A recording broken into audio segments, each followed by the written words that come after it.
Cricketer Ravichandran Ashwin ఆత్మకథ I have the streets ఏ కుట్టి cricket story cover చూసి ఆశ్చర్యపోయాను. రచయిత తెల్ల ప్యాంట్ తెల్ల షర్టులో ఒక బ్యాట్ పిడిని తన చేతులతో పట్టుకుని కూర్చున్న భంగిమలో ఉన్న ఛాయాచిత్రం అది. ఒక వికెట్ పడిపోవడం కోసం వేచి చూస్తూ తన సమయం వచ్చినప్పుడు డ్రెస్సింగ్ రూమ్ నుంచి గ్రౌండ్లోకి దూసుకెళ్లడానికి సిద్ధంగా ఉన్న ఆటగాడిని ఆ కవర్పై ఉన్న అశ్విన్ బొమ్మ తలపిస్తుంది. ఇప్పుడు నేను అశ్విన్ బ్యాటింగ్ చేయగలడని అర్థం చేసుకున్నాను. అశ్విన్ ఆత్మకథ ప్రచురితం కావడానికి చాలా కాలం ముందే స్కూల్ బాయ్ క్రికెట్లో వికెట్లు తీసుకోవడం కంటే పరుగులు చేయడంలో సామర్థ్యానికే బాల అశ్విన్ ప్రసిద్ధుడని అందరికీ తెలుసు. అశ్విన్ ఆటను నేను ప్రత్యక్షంగా చూడలేదు. నేను ఎక్కువగా టెస్ట్ క్రికెట్ మ్యాచ్లను చూస్తాను. అయినప్పటికీ టీవీలో అశ్విన్ ఆటను చూసిన జ్ఞాపకాలు నా మనసులో పదిలంగా ఉన్నాయి.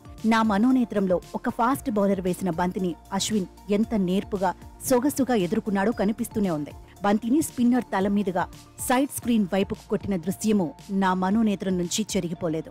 టెస్ట్ క్రికెట్లో అశ్విన్ ఆడిన 2 అతి ముఖ్యమైన ఇన్నింగ్స్లో ఈ 2 షాట్లు సంభవించలేదు. 2021లో జనవరి, ఫిబ్రవరి నెలల్లో వేర్వేరు గ్రౌండ్స్లో భిన్న ప్రత్యర్థులపై ఆడిన సందర్భంలో అవి చోటు చేసుకున్నాయి. మొదటిది సిడ్నీ క్రికెట్ గ్రౌండ్లో సంభవించింది. ఆస్ట్రేలియన్ ఆటగాళ్ల దాడిని హనుమ విహారీతో కలిసి అశ్విన్ సమర్థంగా ఎదుర్కొన్నారు. ఇద్దరూ కలిసి 40 ఓవర్ల దాకా ఉండి ఏ జట్టు గెలవని స్థితి కల్పించి తమ జట్టుకు ఒక సానుకూలతను సృష్టించారు. మరింత స్పష్టంగా చెప్పాలంటే తమ జట్టును ఒక ఎపిక్ డ్రాకు తీసుకువెళ్లారు. ఓవర్స్ మధ్య అశ్విన్, విహారీ ఇరువురు సుదీర్ఘంగా మాటామంతి జరిపారు. అది తమిళంలో జరిగిందని ఆ తర్వాత వెల్లడైంది.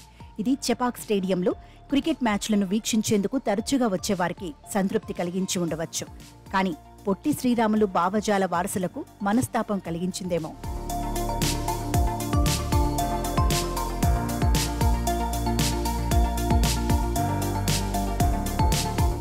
నా మనోనేత్రంలో కదులుతున్న అశ్విన్ రెండో ఇన్నింగ్స్ ఆయన హోమ్ గ్రౌండ్ అంటే చెన్నైలో ఇంగ్లాండ్కు వ్యతిరేకంగా ఆడింది. భారత్ మొదటి ఇన్నింగ్స్లో లీడ్లో ఉన్నప్పటికీ రెండో ఇన్నింగ్స్లో బాగా వెనుకపడిపోయింది. అప్పుడు అశ్విన్ గ్రౌండ్లోకి వచ్చాడు. కోహ్లీ, కుల్దీప్, ఇషాంత్, సిరాజులతో కలిసి భారత్ పరుగులను 286కు తీసుకువెళ్లి విజయాన్ని సులభ సాధ్యం చేశాడు. అశ్విన్ స్వయంగా సెంచరీ సాధించాడు. అశ్విన్ బ్యాటింగ్ చేయగలడని నాకు తెలుసు. అతని పుస్తకం కొనేవారికి కూడా ఆ విషయం తెలుసు. భారత క్రికెట్ చరిత్రలో అశ్విన్ తన బౌలింగ్ సామర్థ్యానికే జ్ఞాపకముండిపోతారు. అయినప్పటికీ 500కి పైగా టెస్ట్ వికెట్లను పడగొట్టిన ఆటగాడు అనిల్ కుంబ్లేను మినహాయిస్తే భారత్కు ఎన్నో టెస్ట్ మ్యాచ్లను గెలిచిన క్రీడామేటి తన ఆత్మకథ పుస్తకం అట్టపై బ్యాట్ పట్టుకుని ఉన్న తన ఫోటోను ఎందుకు ముద్రింపచేశారు? నేను ఎప్పుడూ అశ్విన్ను స్వయంగా కలుసుకోలేదు. అయితే ఆయన గురించి నేను విన్నదాన్ని బట్టి ఆయన దృఢమైన, ఆలోచనదాయకమైన అభిప్రాయాలు కలవాడని తెలిసిందే. ఆయన ఆత్మకథ అట్టపై ఫోటోను ఎంపిక చేసింది ప్రచురణకర్త కానీ, రచన సహకారి సిద్ధార్థ మోనిజియా కానీ కాదని అశ్వినే స్వయంగా ఆ చిత్రాన్ని ఎంచుకున్నారని నిర్ధారణ అయింది. బాల్ను కాకుండా బ్యాట్ను పట్టుకున్న విధంగా తన బొమ్మ ఆత్మకథ కవర్పై ఉండాలని అశ్విన్ ఎందుకు కోరుకున్నారు? ఈ ప్రశ్నకు నేను ఖచ్చితమైన సమాధానాన్ని ఇవ్వలేను. అయితే నేను కొన్ని ఊహలు చేయగలను. ఆ ఫోటోలో ఒక సంకేత సందేశం లేదా సందేశాలు ఏమైనా ఉన్నాయా? ప్రపంచ క్రికెట్, ప్రత్యేకించి భారత క్రికెట్లో ప్రతిభా పాటవాలు గుర్తించి గౌరవించే విధానంలోని ఒక క్రూర వాస్తవాన్ని అందరి దృష్టికి తీసుకురావడానికి అశ్విన్ ప్రయత్నిస్తున్నారా?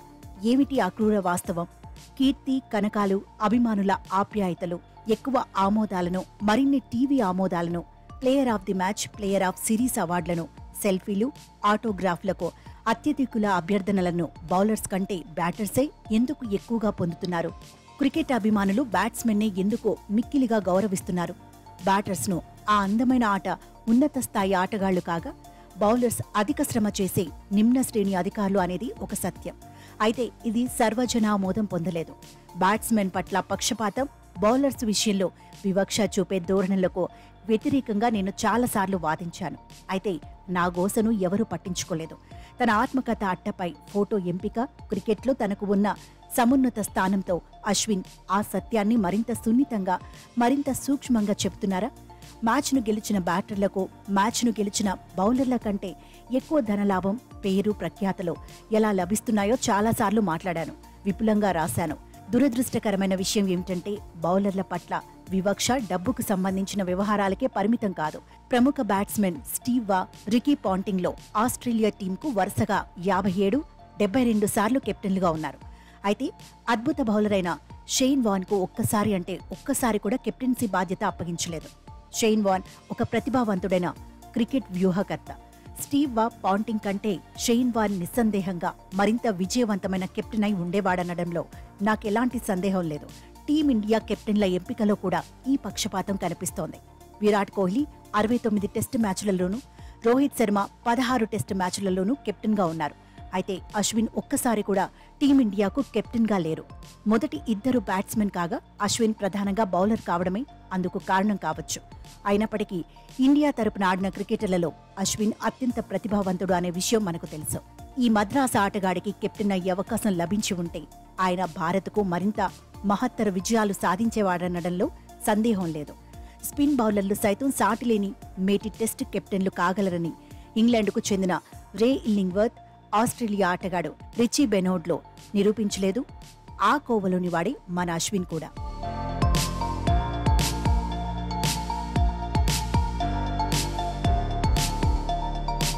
తన ఆత్మకథ కవర్ ఫోటోగ్రాఫ్కు సంబంధించిన అశ్విన్ ఎంపిక కెప్టెన్సీ విషయమై ఆయన ఆకాంక్షలను సూచనప్రాయంగా తెలుపుతున్నాయా అని నేను అనుమానిస్తున్నాను.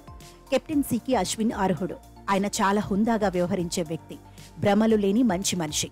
నా మొదటి ఊహ చాలా సుసంబంధమైనది.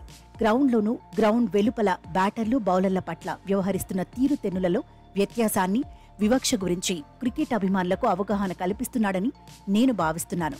ఈ రెండూ కాక మూడో కారణం కూడా ఉండి ఉండవచ్చు. బ్యాటింగ్ను నిజంగా ప్రేమించిన ఆటగాడు అశ్విన్. అలాగే షేన్ వాన్, అనిల్ కుంబ్లేలు కూడా.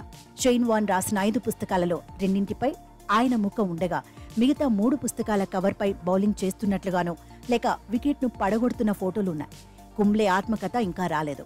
అది వచ్చినప్పుడు 619 టెస్టు వికెట్లు పడగొట్టిన ఆటగాడు బ్యాట్ పట్టుకుని ఉన్న ఫోటో ఆ ఆత్మ కవర్ ఫోటోగ్రాఫ్గా ఉండే అవకాశం లేదు. ఇంకా మన మధ్య నడియాడుతున్న గొప్ప క్రికెట్ రచయిత ఒకసారి ఏకైక క్రికెట్ ఫోటోగ్రాఫ్ గురించి ఏకంగా ఒక పుస్తకమే రాశాడు. అదొక అద్భుతమైన పుస్తకం. దాని గురించి కూడా నేను చాలా సంవత్సరాల క్రితం ఈ కాలంలో రాయడం జరిగింది. అయితే నేను గిడియోన్ హైగ్ను కాను గనక ఒక క్రికెట్ ఫోటో గురించి 100కి పైగా పదాలతో ఒక వ్యాసం మాత్రమే రాశాను. అశ్విన్ ఆత్మకథలోని ఒక ప్రస్తావన కనీసం ఆ పుస్తకంపై ఫోటోగ్రాఫ్ను అశ్విన్ ఎందుకు ఎంచుకున్నారన్న విషయమై నా విశ్లేషణను ధృవీకరించింది. ఆ ప్రస్తావన ఇలా ప్రారంభమవుతుంది. అది అంతిమంగా బౌలర్, బ్యాటర్, కోచ్ డబ్ల్యూవి రామన్తో మరో సంభాషణ అయింది. బౌలర్లను బ్యాటర్స్ తాము కోరుకున్న రీతిలో బ్లూ కాలర్ కార్మికులు ఉపయోగించుకుంటున్నారు. ఒక బౌలర్ ఒక బ్యాడ్ బాల్ వేసినప్పుడు నెట్స్లో ఉన్న ఒక బ్యాటర్కు క్షమాపణలు చెప్తాడు. అయితే ఒక బ్యాటర్ తన బ్యాడ్ షాట్కు ఎవరికి ఎలాంటి క్షమాపణలు చెప్పడు. ఎందుకని?